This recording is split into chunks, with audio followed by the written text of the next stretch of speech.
اتنی محنت سے کمایا مال ایک رات میں غائب ہو گیا۔ اسی دن دوپہر کو شہر کا محتسب آیا۔ زبیر، ہمیں شکایت ملی ہے تم نے ٹیکس چھپایا ہے، فوراً جرمانہ ادا کرو ورنہ دکان سیل کر دی جائے گی۔ زبیر نے گھبرا کر اپنی باقی بچی دولت کا بیشتر حصہ جرمانے میں دے دیا۔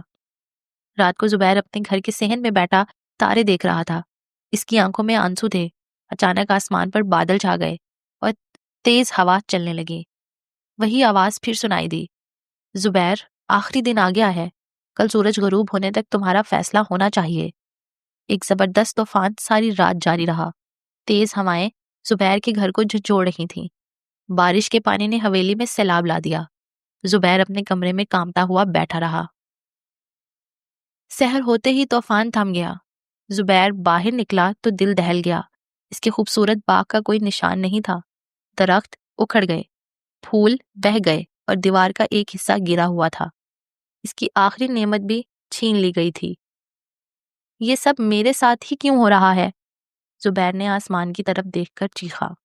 اس کے ذہن میں بوڑھے کی باتیں، خواب کی آواز اور پچھلے 2 دن کے حادثات گھوم رہے تھے۔ زبیر نے فیصلہ کیا کہ دکان جائے، شاید ابھی کچھ بچایا جا سکے۔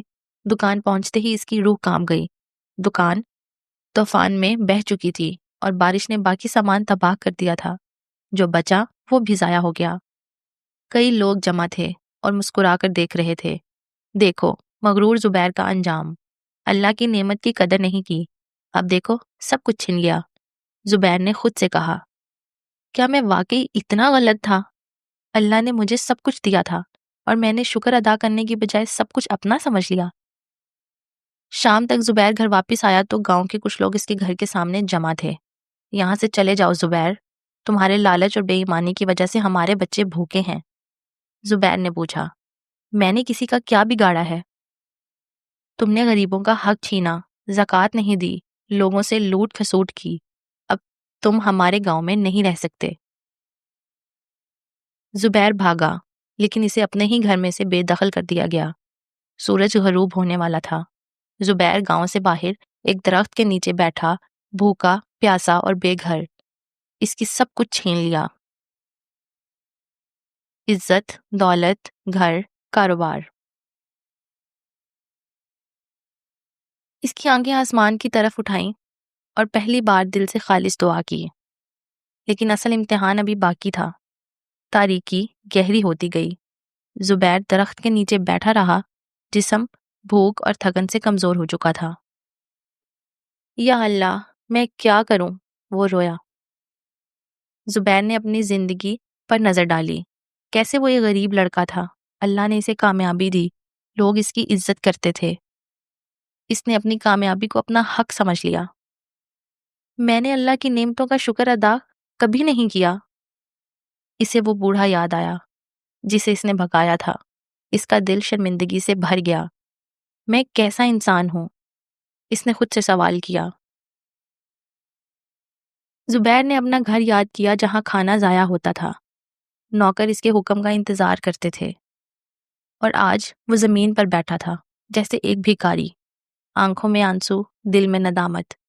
اچانک اسے سمجھ آیا کہ اللہ اسے سکھا رہا تھا کہ ہر نعمت صرف اللہ کی عطا ہے۔ زبیر نے آسمان کی طرف دیکھا اور کہا، یا اللہ، میں ناشکرا رہا، مجھے معاف کر دے۔ زبیر نے محسوس کیا کہ اس کی زندگی میں پیسہ اور دولت سب کچھ نہیں تھے۔ اصل دولت ایمان، شکر گزاری اور خدمت خلق تھی۔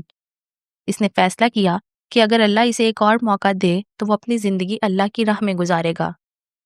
زبیر کی دعا میں خلوص تھا، آنسو پاک تھے، اور دل میں پہلی بار حقیقی ندامت تھی۔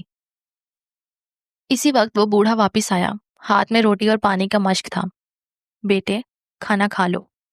زبیر نے روتے ہوئے کہا، میں وہی کر رہا ہوں جو تمہیں کرنا چاہیے تھا۔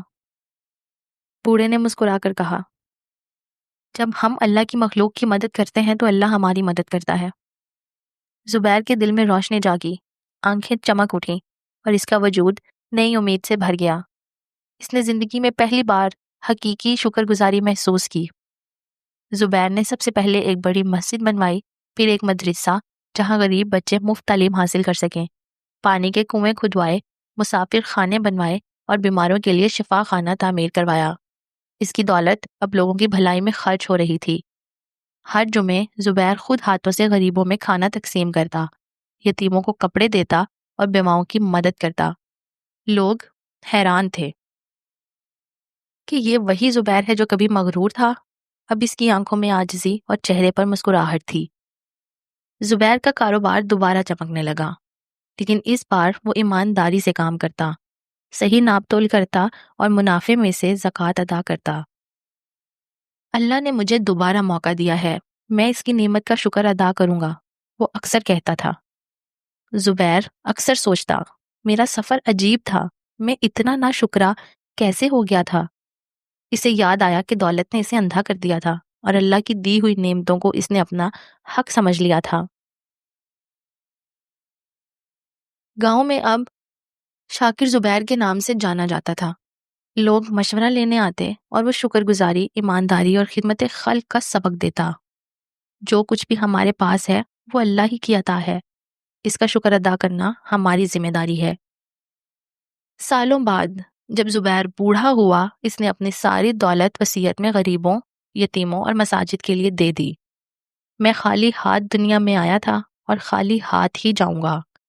دولت اللہ کی امانت ہے، میں اسے اللہ کی مخلوق سے واپس نہیں لے سکتا۔ زبیر کی کہانی ہمیں یہ سبق دیتی ہے کہ کوئی بھی نعمت، چاہے دولت ہو، صحت ہو، عقل یا عزت، سب اللہ تعالیٰ کی ہی عطا ہے۔ ہمارا فرض ہے کہ ہم ان نعمتوں کا شکر ادا کریں اور انہیں دوسروں کی بھلائی کے لیے استعمال کریں۔